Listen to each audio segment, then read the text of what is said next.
de extrema importância. Hoje, dia 18 de maio, é o Dia Nacional do Combate, ao abuso e exploração sexual de crianças e adolescentes. Um crime hediondo, mas que lamentavelmente ocorrem.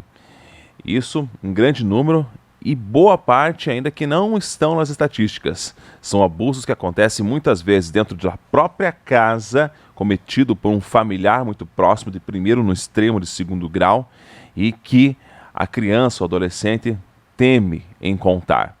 Eu trago uma matéria especial com o juiz de direito, Dr. Carlos Eduardo Maccioli Coccani, aqui da Vara da Infância, Juventude e Família Nexus de União da Vitória, falando sobre a importância de trazer esta data e, claro, o que os pais, como responsáveis, podem ensinar logo para as crianças, o que pode, o que não pode, de que forma, então, orientar as crianças quando alguém tentar, é claro, se aproximar e abusar delas. Acompanhe essa importante matéria que eu trago no dia de hoje. A primeira menção que me parece importante de orientação dos pais, para que a criança e o adolescente conheça desde pequena quais são os órgãos íntimos que só podem ser tocados na hora do banho pela mãe, que não pode outro familiar, sem a concordância da criança, terceiro, mesmo um amiguinho da escola não pode, não deve tocar nas partes íntimas, Isso deve ser passado desde pequeno para a criança, que quando isso aconteça que ela conte o quanto antes para a mãe, para a pessoa de confiança, que o corpo é apenas da criança e que ninguém tem o direito de tocar. Essa é uma primeira informação bastante importante de já passar desde a tenra idade. Se procurar na internet, tem a idade adequada de como falar isso, de como explicar para a criança a importância aí de preservação do próprio corpo. Importante também que ao longo do crescimento, antes da pré-adolescência, na pré-adolescência, que se passe uma confiança de que a mãe, especialmente, pode ser o pai, de repente, mas que a criança tenha a coragem de contar, tenha liberdade, melhor dizendo, de contar, que essa confiança seja passada sempre, ainda que o filho reclame, mãe, de novo essa conversa, você já falou isso, eu sei como funciona, mas que questões ligadas à sexualidade, à impossibilidade de qualquer adulto praticar qualquer ato de toque nas partes íntimas, de tirar roupa, de querer fazer algo que é inadequado com a criança, que isso seja reportado à mãe, especialmente, ao pai, outra pessoa de confiança, o mais rápido possível. Isso é importante porque nos atendimentos da Vara da Infância e do adolescente nós temos visto uma grande quantidade de vítimas de crimes sexuais, alguns mais graves, inclusive com relações sexuais, etc. Outros eventualmente não tão graves, mas que se tratam também de crimes de abuso, de violência sexual, como por exemplo toque, tirar roupa, mostrar um vídeo no celular de natureza sexual, enviar por mensagem para uma criança, para um adolescente, e todas são condutas inadequadas, condutas que se caracterizam inclusive como crimes,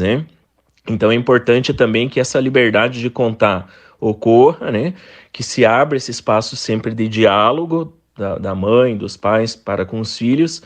e mais do que isso, na eventualidade da criança ou adolescente contar algo nesse sentido, que se dê crédito para a palavra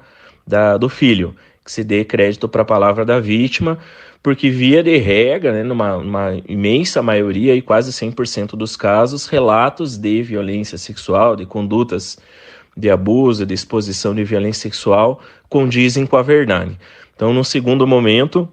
a importância que, inclusive, por exemplo, quando algo for relatado pelo filho, pela filha para a mãe,